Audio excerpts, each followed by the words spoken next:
الان از هر 2 مرد 1 مرد داره سرطان میگیره طبق آمار بهداشت جهانی و از هر 3 زن 1 زن داره سرطان میگیره. من شاید صدها ساعت فیلم سرطان گوش کردم از بهترین متخصصین سرطان دنیا. تاکید اینی که عامل اصلی اینی که انسان استرس داشته باشه، شوک عصبی و بعد یه چیزی رو در خودش نگه داره، کینه و نفرت. همشون تاکید داشتن که این کینه نفرت باعث میشه که شما به صورت سرطان خودشو بزنه بیرون، چون شما کوچکترین استرسی که دارین سیستم ایمنی سرکوب میشه. من بهتون بگم فکر جسمو متلاشی میکنه.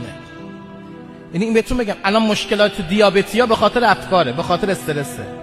MSیا، میگرنی‌ها، اصلا خدمتتون درد مفصلی‌ها، آرتروزی‌ها، همش به خاطر افکاره. شوخی نداریم که. نصف کسایی که در کرونا مردن به ترس از کرونا مردن، نه یعنی با اسم کرونا، نه به خود کرونا. فکر داغون میکنه آدم. الان خیلی از شما که اینجا نشستید افکارتون داغونه. چرا نمیتونی بخندی؟ چرا نشاط نداری؟ چون فکر درگیره.